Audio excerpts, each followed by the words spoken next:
Existen 7 pecados capitales y todos podemos ser tentados por ellos.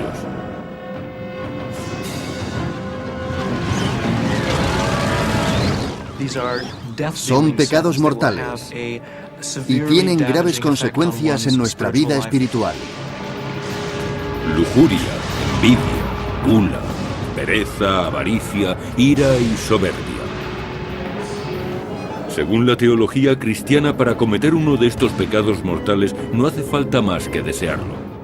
Las Escrituras dicen que el pecado se paga con la muerte.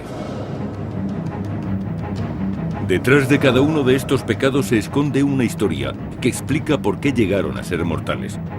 Los 7 pecados capitales han tenido una enorme repercusión en la historia, en la sociedad y en nuestras almas. No se pueden transgredir las leyes de Dios sin pagar un alto precio. Y el pecado que pone precio a todo es la avaricia.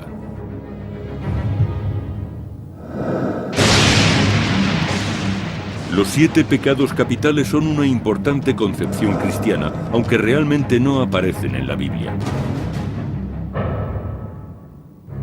Surgieron en los desiertos de Egipto, más de 300 años después de que fuera escrito el Nuevo Testamento. En el año 375 después de Cristo, el monje cristiano Evagrio Pontico se retiró a un monasterio cristiano. Allí empezó a catalogar las tentaciones del alma y creó una lista de las más peligrosas. Evagrio consideró que podía reducirla a 8 terribles tentaciones. La avaricia era una de las peores. Evagrio escribió que surge en previsión de las hambrunas que seguramente vendrán, de las enfermedades que nos visitarán y de las penurias de la pobreza. Los 7 pecados capitales no serían codificados hasta el año 590 después de Cristo, cuando el Papa Gregorio el Grande estudió la lista de Evagrio y cambió las tentaciones por pecados mortales, reduciendo la lista a 7.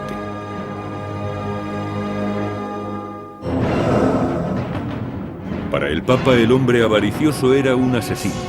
Por ello escribió: quien se guarda para sí lo que podría socorrer al pobre, mata a los que podrían haber vivido de su riqueza.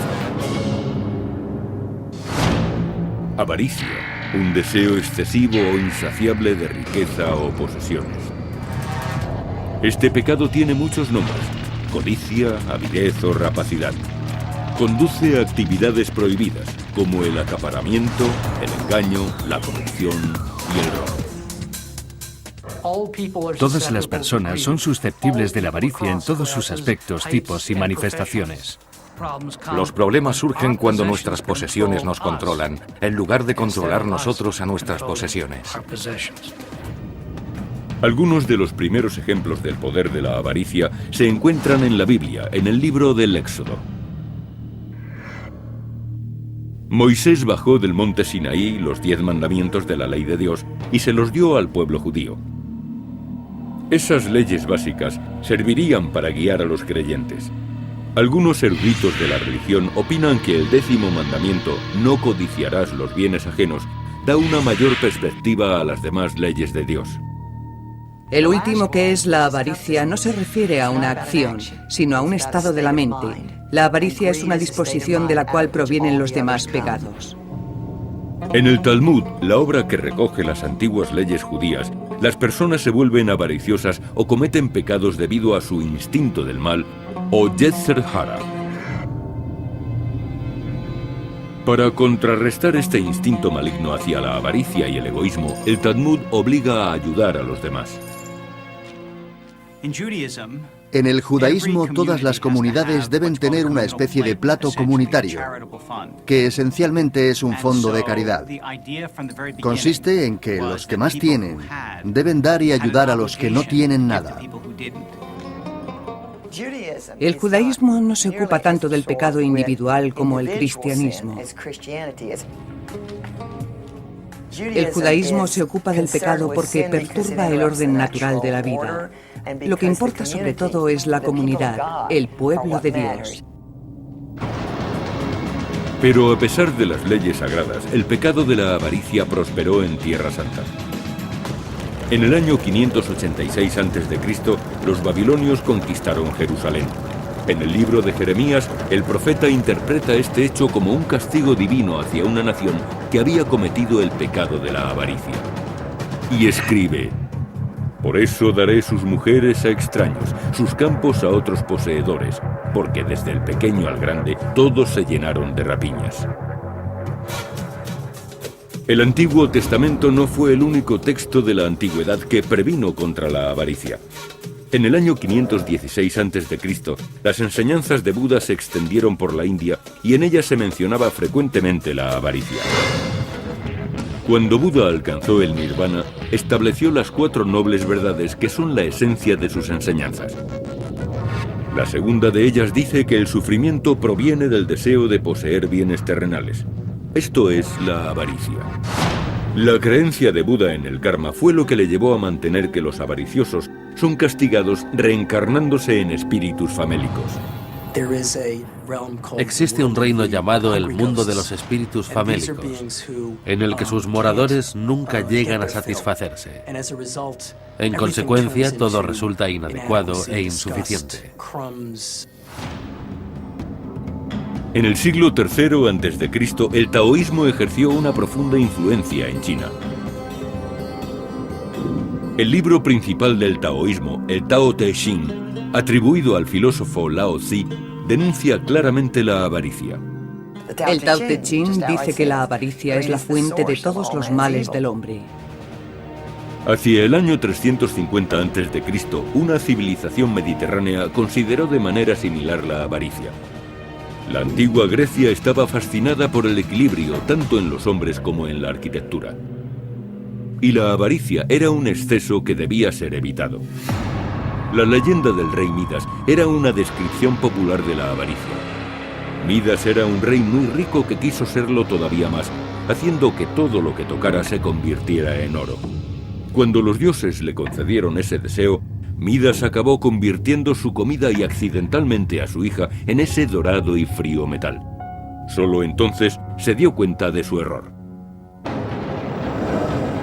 Los niños griegos crecieron protegiéndose de la avaricia gracias al cuento del rey Midas. De esa época data el primer código ético del mundo clásico, atribuido al filósofo Aristóteles. Aristóteles opinaba que para llevar una vida plena había que conseguir el equilibrio entre el exceso y la carencia. Promulgó el concepto que él llamó liberalidad, la virtud de dar a cada uno tanto como merece, pero cada virtud tiene su oponente. Si te cuesta dar a los demás, según Aristóteles eres avaricioso, es decir, miserable. Aristóteles vio la avaricia por todas partes y escribió: la avaricia de la humanidad es insaciable. En el año 27 a.C., la gloria de Grecia había quedado eclipsada por el poder de Roma. Roma era dueña de gran parte del mundo, pero muchos temieron que su espíritu estuviera corrompido por el éxito. El escritor romano Horacio criticó la decadencia que le rodeaba y la plasmó en una lista con 7 vicios: avaricia, gusto por las alabanzas, envidia, ira, pereza, glotonería y lujuria. Una premonición de los 7 pecados capitales con la avaricia al frente.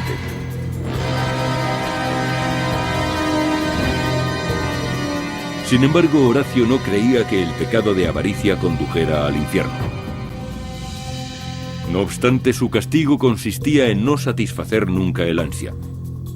Horacio resumió la maldición de la avaricia diciendo: cuanto más se tiene, más se quiere. Los filósofos criticaron sin ira la avaricia, pero en la generación que siguió a Horacio surgió un hombre cuya ira hacia la avaricia humana resonaría durante siglos y cambiaría para siempre la forma de entender los 7 pecados capitales. Durante siglos, los 7 pecados capitales han influido en el comportamiento humano, pero no han sido universalmente temidos. La avaricia fue tolerada e incluso celebrada en los primeros días del Imperio Romano. Más adelante, hacia el año 30 después de Cristo, en Galilea, un maestro judío predicaría contra el pecado con palabras que poseían una extraña y poderosa autoridad. Jesús de Nazaret dijo: «Guardaos de toda avaricia, porque aunque se tenga mucho, no está la vida en la hacienda». Y resumió la avaricia diciendo: ¿qué ganará un hombre si posee todo el oro del mundo, pero pierde su alma?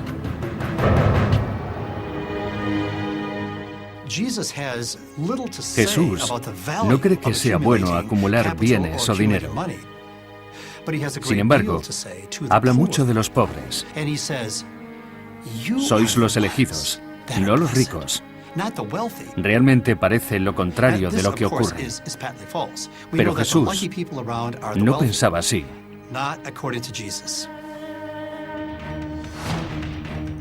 Estoy segura de que existen razones culturales muy poderosas que justifican el tajante rechazo del cristianismo hacia la avaricia. Una de ellas, creo, es que el dinero y el mercado surgieron al mismo tiempo. En aquella época el Imperio Romano contaba con el puerto de Ostia, que era el foco principal del comercio internacional. Cargamentos de víveres, vino, sal y otras mercancías llegaban a Roma desde diferentes provincias. Parecía que cuanto más tenían los romanos, más querían. Las consecuencias fueron los impuestos. Los romanos hacían las cosas de una forma muy curiosa. Primero invadían un país y luego le hacían pagar la invasión. Ellos nunca recaudaban los impuestos a no ser que hubiera una revuelta. Para cobrarlos utilizaban a las gentes del lugar. Hay que tener en cuenta que las personas que cobraban los impuestos ganaban dinero poniendo un recargo. Era la única forma que tenían de conseguir beneficios, cobrando más. Así acabaron amasando grandes fortunas, aprovechándose de los pobres y de los débiles.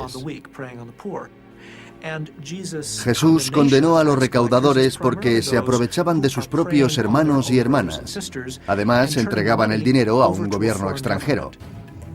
Pero Jesús dirigió principalmente su ira contra los vendedores y cambistas del templo de Jerusalén, que se dedicaban a cambiar la moneda local por dinero romano, que los judíos gastaban en comprar animales para los sacrificios.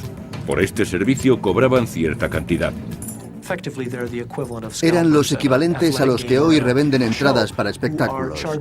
Cobraban mucho más por el animal que llevaban al templo que si se compraba en otro lugar. Era su forma de ganar dinero. Jesús dijo que habían convertido su casa en una cueva de ladrones. No solo hacían negocios, sino que eran abusivos. El pecado de la avaricia tuvo mucho que ver en la muerte de Jesús. Fue traicionado por su apóstol Judas, quien lo entregó a las autoridades a cambio de dinero. 30 monedas de plata no eran una gran cantidad. Y si Judas vendió a Jesús por ese dinero, demuestra lo que estamos dispuestos a hacer en un apuro. Cuando Jesús fue crucificado entre 26 y 36 años después de su nacimiento, aquel que lo traicionó quizás se sintiera satisfecho. Pero sus seguidores siguieron combatiendo el pecado de la avaricia. Muchos creen que Jesús dijo: el dinero es la causa de todos los males. Pero la cita proviene de los Evangelios, de la primera carta a Timoteo del apóstol San Pablo. Esta famosa frase, escrita en griego, ha sido frecuentemente mal traducida. Lo que realmente dijo San Pablo es que el amor al dinero es el origen de todos los males. El dinero en sí no es malo, pero el amor obsesivo por el dinero es el origen de todos los males. La avaricia nos aleja de nuestros semejantes. La sentencia de San Pablo fue traducida así al latín: Radix somnium molarum avaritiam est. La raíz de todos los males es la avaricia.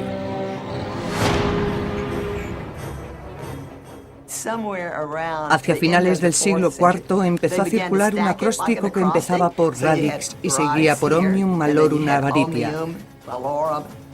En las iniciales, verticalmente se leía Roma. Fue una forma de manifestarse políticamente a través de pintadas en las paredes. La palabra latina Roma fue una crítica secreta de los cristianos contra el imperio que creían corrupto por la avaricia. Algunos cristianos trataron de escapar de la corrupción retirándose a los monasterios. Un monje, Evagrio Pontico, crearía la primera lista cristiana de pecados mortales. 8 modelos de pensamientos malignos. Evagrio creía que el pecado de avaricia era especialmente peligroso, porque manifestaba desconfianza hacia el futuro. Muchos monjes hacían votos de pobreza, pero algunos se sentían tentados de romperlos, porque querían asegurar su vejez. Pero el problema de la avaricia es que siempre se quiere más y más. De lo que deseas, ¿qué necesitas realmente? Con frecuencia, las posesiones son una forma de protegernos contra la incertidumbre. Pero estamos destinados a la vida eterna y no podemos protegernos más allá de esta vida. Existe el peligro de gastar demasiada energía en acumular dinero o poder en la vida terrenal. La lista de malos pensamientos de Evagrio no fue conocida por muchos además del clero. Pero en el año 400 después de Cristo, uno de sus contemporáneos, Prudencio, un letrado convertido al ascetismo, tomó una lista similar de pecados y escribió un libro épico, La Psicomaquia o Guerra del Alma. Es una alegoría del conflicto entre la virtud y el vicio que se libra en todos nosotros. La psicomaquia modeló el pensamiento cristiano casi durante 1000 años. Prudencio convirtió los vicios y virtudes en personajes dramáticos que hablaban y sentían. Prudencio fue un genio. Personificó al pecado por primera vez y eso tuvo mucha importancia en aquella época. En la psicomaquia, los vicios y las virtudes luchan a muerte en una épica batalla. La personificación permitió al pueblo llano entender más claramente la lucha espiritual que se desarrollaba. Algunos vicios son derrotados y dejan sus armas, joyas y oro en el campo. Los muertos y los heridos de muerte son abandonados y su sangre y su humeante carne salpican la tierra. Es entonces cuando aparece el pecado de avaricia personificado en una mujer demacrada. Entonces aparece este descarnado personaje que, según Prudencio, poseía manos con forma de garra, rebuscando entre los cadáveres para apoderarse de los objetos que se han perdido durante la batalla. Prudencio escribió: de todos los vicios, este es el que infunde más miedo. Con las manos llenas de su botín, la avaricia espía a un grupo de monjes que acuden al campo de batalla para ayudar a las virtudes. Trata de tentarlos para que abandonen sus votos de pobreza, pero los monjes se resisten. Al ver que así no puede convencerlos, la avaricia recurre a un engaño y transforma su aspecto.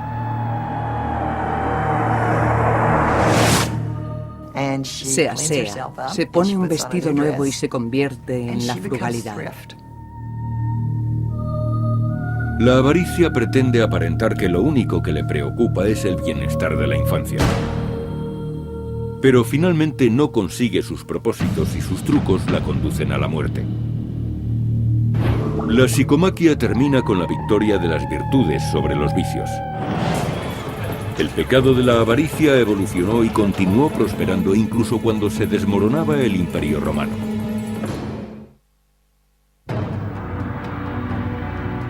Durante siglos, el Imperio Romano había aceptado los 7 pecados capitales, tratando de ignorar sus consecuencias. Pero hacia el año 500 después de Cristo, la situación se volvió insostenible. Roma, la ciudad que en tiempos fue rica, se asfixiaba bajo el peso de sus deudas. La avaricia y otros pecados habían contribuido a desmoronar uno de los más poderosos imperios de la historia. Europa se dirigía hacia una era oscura. Los acueductos ya no funcionaban bien. El alcantarillado se desbordaba todos los años y las plagas eran frecuentes. Resultaba algo parecido al holocausto posnuclear de las películas de Mad Max.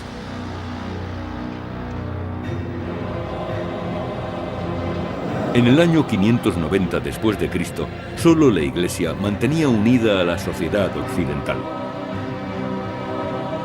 En este tiempo de desasosiego y temor, Gregorio el Grande ayudó a transformar la lista de tentaciones de Evagrio para convertirla en la que actualmente conocemos: lujuria, envidia, gula, pereza, avaricia, ira y soberbia. Habían nacido los 7 pecados capitales. Todo lo que tenían que hacer los buenos cristianos era evitarlos. Desde el punto de vista de la Iglesia, no se puede ser ético sin ceñirse a una norma. Para un eclesiástico, la ética debe estar basada en las leyes de Dios. Los principios cristianos tuvieron muy pronto repercusión en una nueva religión de aquella época, el Islam. El Corán, escrito por Mahoma en el siglo VII, es el libro más importante de la fe musulmana. En él se dice a sus creyentes que es necesario luchar para controlar instintos como la avaricia y así conseguir la pureza espiritual. Existe una metáfora en la tradición islámica en la que los avariciosos andan inclinados por el peso que llevan. La persona que camina erguida está libre de avaricia.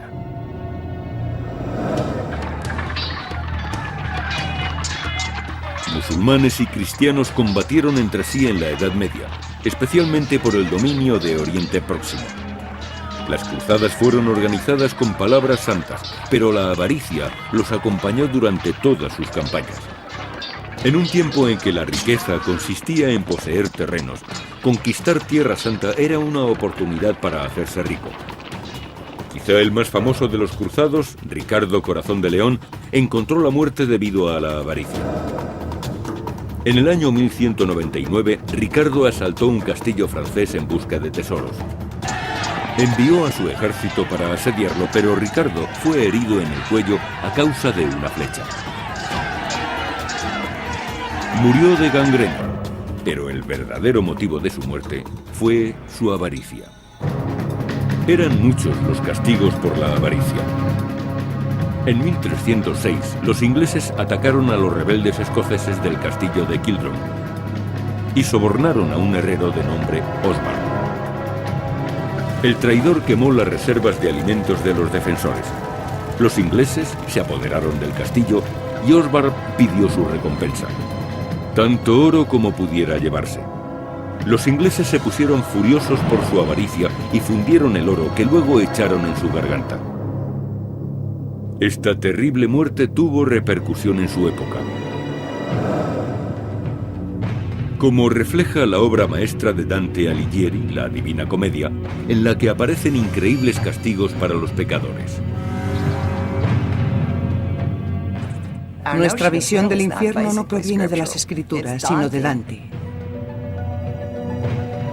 La narración comienza con una visión en la que Dante se encuentra con el escritor romano Virgilio, que le guía a través del infierno. Allí, Dante conoce el destino que aguarda a los pecadores.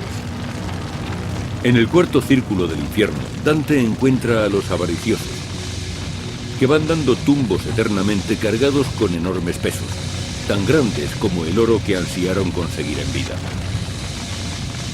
Dante los califica de poco generosos y menos austeros. Acumulaban dinero para despilfarrarlo. Esos pecadores son las dos caras de la misma moneda, las dos incapaces de conservar su dinero. Dante y Virgilio siguen descendiendo hasta llegar al círculo octavo del infierno. Allí encuentran a los clérigos que han cometido el pecado de avaricia vendiendo indulgencias. Las indulgencias eran esencialmente títulos de perdón del Papa. Un pecador podía comprar una indulgencia para acortar o evitar el castigo después de la muerte. La avaricia era una práctica aceptada por la Iglesia.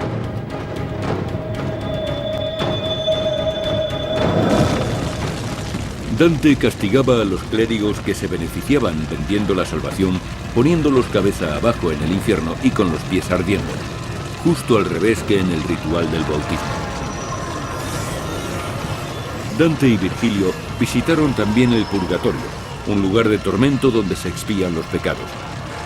En el catolicismo, allí se purgan los pecados veniales. Los pecadores sufren, pero finalmente van al cielo después de expiar sus culpas.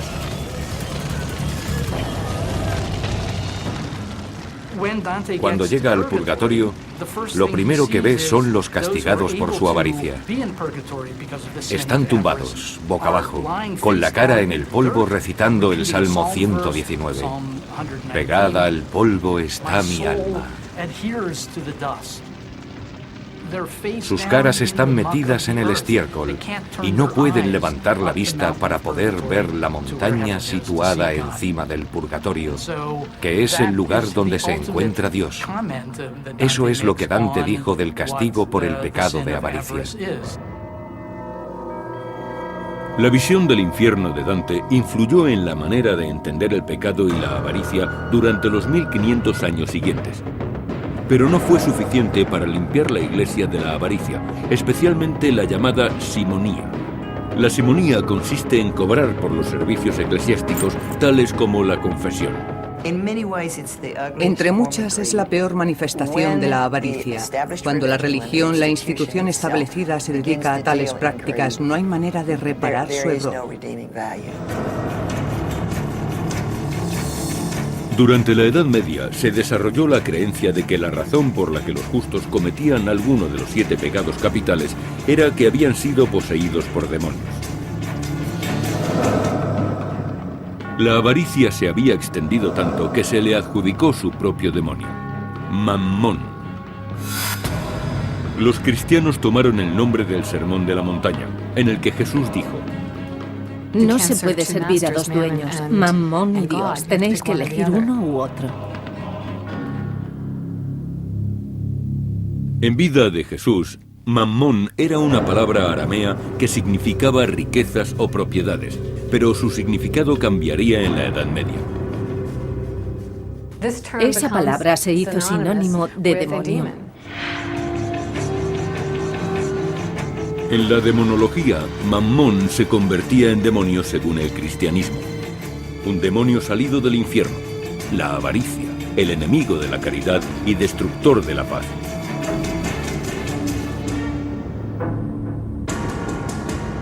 Cuando la Edad Media abrió paso al Renacimiento, la avaricia estaba ampliamente extendida.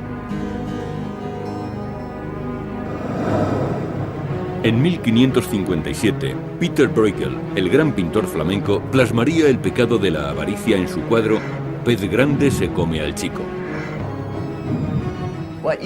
Es una manifestación clara de lo que suele pasar, que el pez grande se come al pequeño. Eso es lo que ocurre.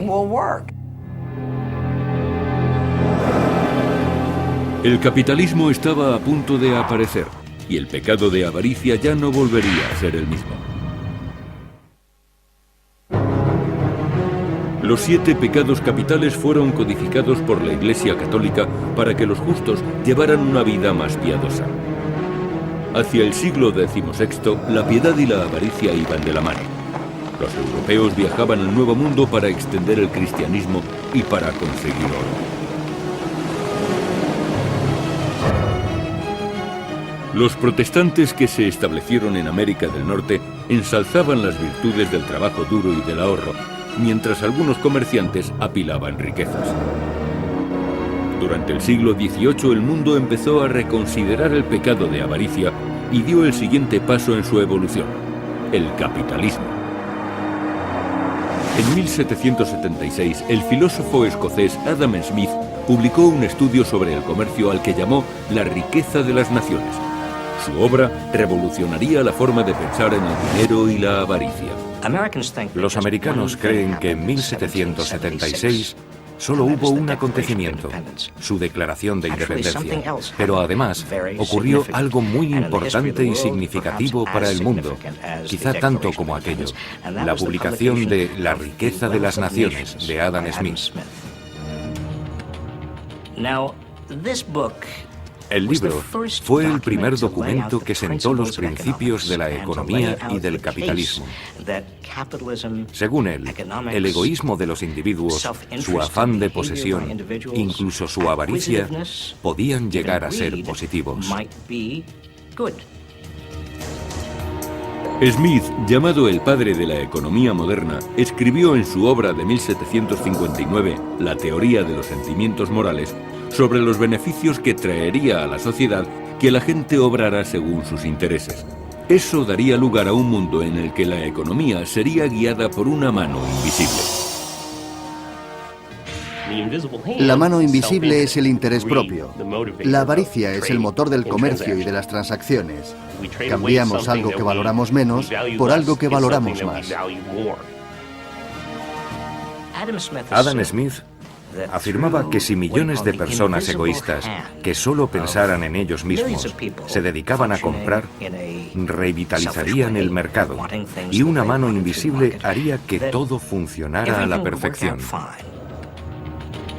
Smith apoyó su opinión sobre la avaricia en su obra La riqueza de las naciones. En ella afirmaba que en la búsqueda del beneficio propio, el ser humano se guiaba por el egoísmo y la avaricia. Lo importante es que en economía la avaricia se considera algo natural. Es correcto que se consuma más.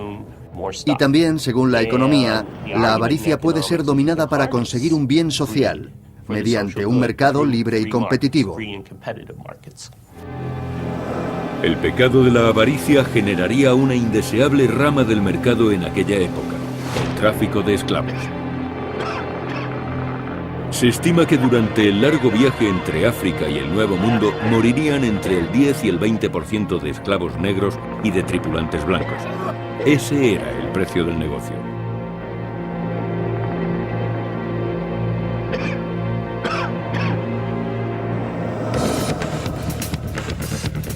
Hacia principios del siglo XIX, la revolución industrial originó otro cambio en la forma de entender la avaricia. El esclavismo agrícola desapareció con la Guerra de Secesión, pero una nueva clase de pobres sería explotada bajo terribles condiciones en las industrias metropolitanas. Hacia finales del siglo XIX, Estados Unidos se convirtió en la nación más próspera del planeta. Eso hizo que surgiera un avaricioso grupo de especuladores que fueron conocidos como barones del robo. Este grupo de banqueros y empresarios amasaron inmensas fortunas con prácticas empresariales poco éticas y muy competitivas. Los barones del robo tenían sus propios ferrocarriles y bancos y controlaban una gran parte de América. Tenían tanto poder que las libertades se vieron en peligro. Uno de los más famosos entre aquellos hombres fue Jay Gould. Este financiero y ferroviario sin escrúpulos de Nueva York sucumbió ante la avaricia en 1869, cuando ideó un brillante plan para manipular el mercado de materias primas. En primer lugar, consiguió que el gobierno del presidente Ulysses S. Grant suspendiera la venta de oro. Al mismo tiempo, Gould compraba secretamente enormes cantidades de este metal para dominar el mercado. El precio del oro subió, se disparó, repercutió en el mercado de materias primas y sobre todo en el del trigo. Gould quería que como consecuencia de la subida del precio del trigo, los agricultores del oeste tuvieran que enviar más cereal al este en los trenes que le pertenecían. Gould lo controlaba todo, el trigo, los trenes y el oro. Desgraciadamente para Gould, el presidente Grant se enteró de sus planes y dio orden de vender inmediatamente $4 millones en oro, bajando inmediatamente los abultados precios. Los planes de Gould saltaron en pedazos. Sus buenas relaciones con el avaricioso político William Boss Tweed impidieron que fuera encarcelado. El pecado de avaricia no pareció afectar a Gould en vida.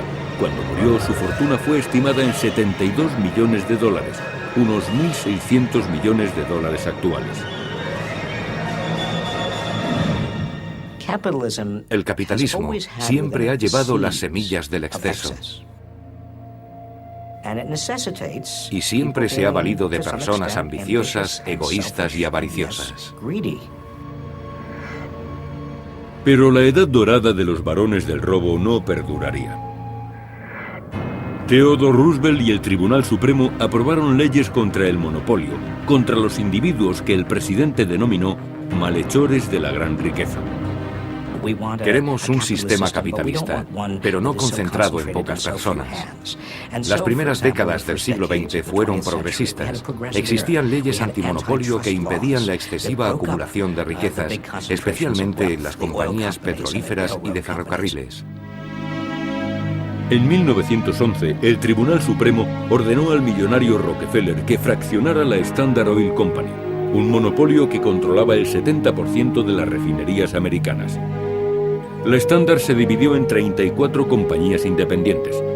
Las acciones de estas empresas subieron de precio rápidamente, y como Rockefeller tenía acciones en todas ellas, su riqueza personal se triplicó y se convirtió en el hombre más rico del mundo. El momento marcaría un cambio en la evolución del pecado de avaricia. A la vez que Estados Unidos crecía durante el siglo XX, el concepto de la avaricia cambiaría para siempre. La consideración de los 7 pecados capitales ha evolucionado a través de la historia, pero ningún pecado ha cambiado tanto como el de la avaricia. El siglo XX se convertiría en el siglo de la avaricia, pero estaría sembrado de contratiempos. La caída de la bolsa del 29 de octubre de 1929 originaría la Gran Depresión. Una de las principales causas fue la mala regulación del sistema bancario, que permitía que unos pocos ambiciosos consiguieran unos tremendos beneficios a costa de los demás. Creo que se juega a la bolsa por avaricia, por interés propio. Hay personas que tratan de conseguir una gran fortuna a partir de poco dinero. No hay más que esperar la oportunidad. Pero cuando el mercado de valores se derrumbó, arrastró a toda la economía con él. El pecado de avaricia casi arruinó Estados Unidos. Una de las consecuencias fue el temor a las grandes empresas, seguida de una ola de reformas económicas y sociales. La bolsa experimentaría altibajos durante los siguientes 50 años. En los años 80, los americanos tendrían la suficiente confianza para acercarse nuevamente al pecado de avaricia. Durante los años 80, 90 y quizá también en el siglo XXI, hemos admirado no solamente a las personas ambiciosas y los empresarios de éxito, sino a los nuevos ricos que controlan grandes sectores del mercado y han reunido grandes cantidades de dinero. Los 80 fueron llamados los años de la avaricia. Estados Unidos estuvo en vanguardia con la política económica de laissez-faire de Ronald Reagan para reducir impuestos, gastos sociales y las normativas empresariales. La avaricia puede minar la política. Las empresas ricas consiguen beneficios en forma de subsidios, asistencias empresariales, reducciones de impuestos, etc. Puede que la película Wall Street de 1989 reflejara este sentimiento cuando Gordon Gekko, interpretado por Michael Douglas, dijo: «La avaricia es buena». Los americanos parecieron estar de acuerdo.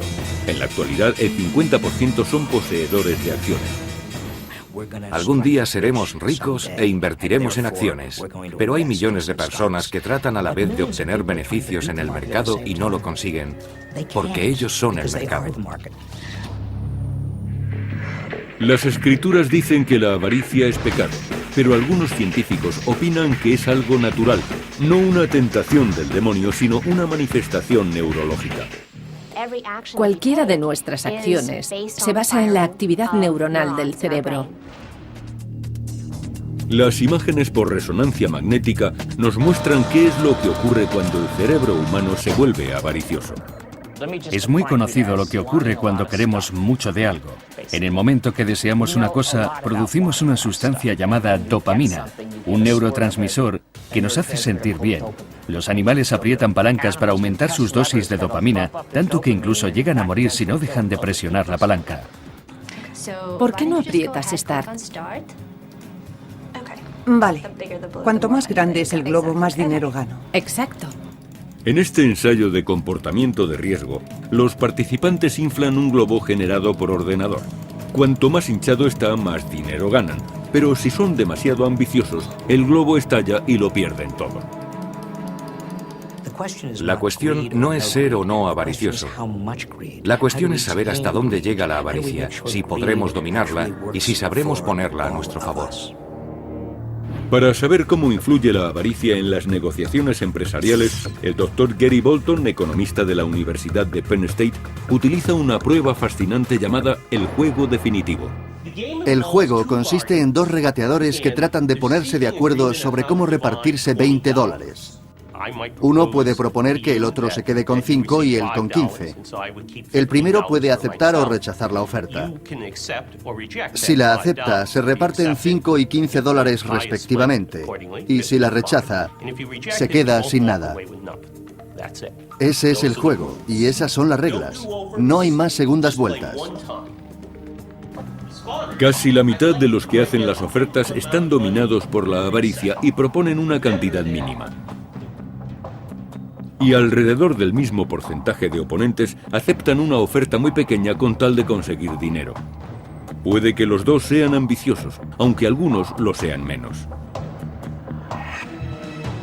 Pero un 10% tiene otras ambiciones e insiste en un 50%. Prefieren terminar sin nada antes que aceptar lo que consideran una proposición injusta. Creo que cada uno debería conseguir la misma cantidad. Este grupo parece rechazar de antemano el pecado de avaricia, pero ¿renuncian realmente a ella? ¿O se trata tan solo de una cuestión de definición? Puede que la definición tradicional de avaricia por los bienes materiales necesite ser ampliada. La gente quiere obtener, además de cosas materiales, cierta consideración social y ser tratados adecuadamente. Se desean muchas cosas a la vez. Desear algo. Esa es la chispa que hace saltar el demonio o nuestro ADN para que aparezca la avaricia. Creo que la ambición es algo que todos compartimos y, por tanto, forma parte de nuestra constitución biológica.